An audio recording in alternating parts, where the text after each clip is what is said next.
My father grew up on an Indian reservation in South Dakota. It's a place with few trees and even fewer people, and there have been little development since the place was settled many, many years ago. The people live in clusters of nearly uniform houses that were built by the government, and the only place to go shopping or see a movie is nearly 2 hours away. It's hot in the summer, cold in the winter, and sometimes the wind blows for days without letting up. Even now, the people there have to be tough to survive. You look out for your friends, you help your neighbors, and you don't forget your family. His grandmother died when he was very young, but he told me that he retains one particularly vivid memory of her. It was winter, and they were at the house together in the early evening.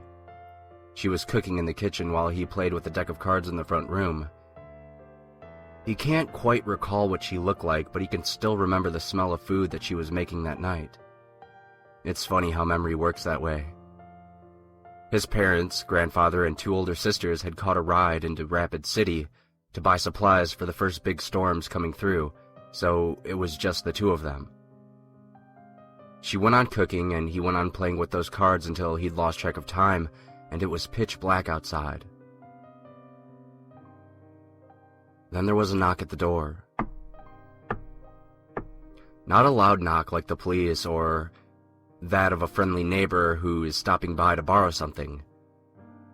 Just a slow, quiet tapping on the door. Tap, tap, tap. Just like that. Naturally, he figured his family had made it back from the city, so he went right over to let them inside. Before he had a chance to reach the door, his frail, elderly grandmother grabbed him by the arm and pulled him away like he was a rag doll. "Never answer the door at night," she told him, covering his mouth so he couldn't say anything. He could feel her arm trembling. There was no more knocking, but my father couldn't shake the sense that there was someone familiar standing on the other side of that door, waiting to be let inside. When she finally let go of him, he asked her why she had stopped him. She told him sometimes the dead try to come home. He told me there were tears in her eyes. His family didn't return that night, and there was no phone service, so they couldn't call.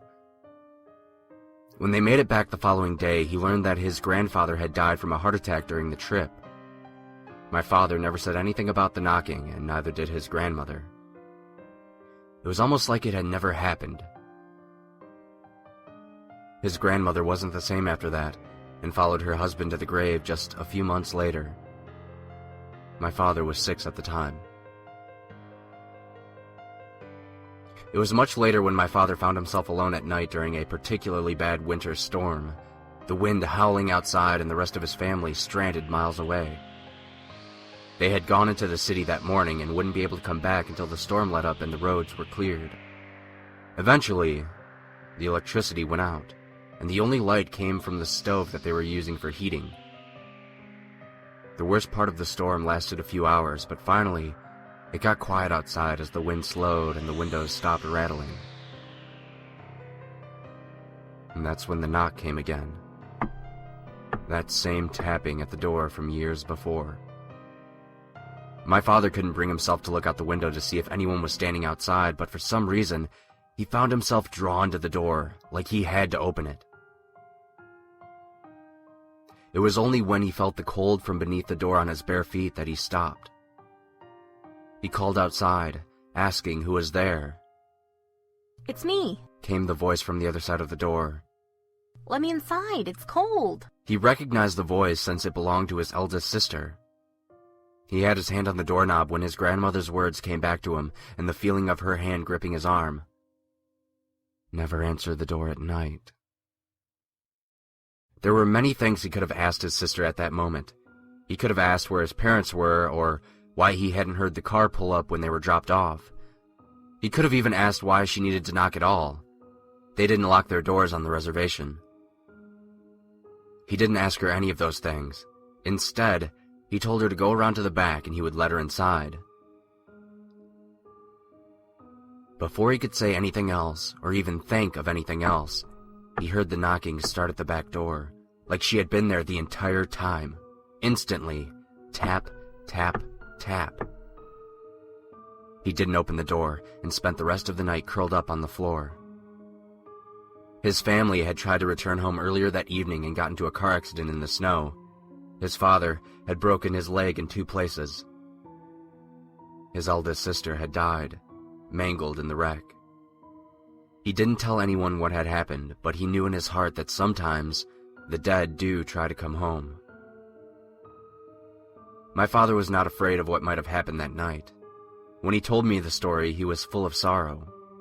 He always regretted that he lost his opportunity to see his sister one last time.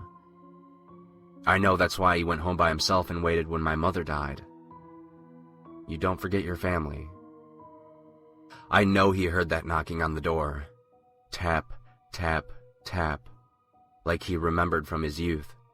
I also know that he forgot something very, very important. The fear in his grandmother's voice on that cold winter night, and the way she held him with all her strength. Never answer the door at night.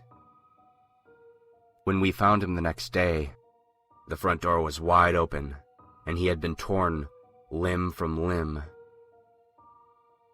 But there were no footprints in the snow.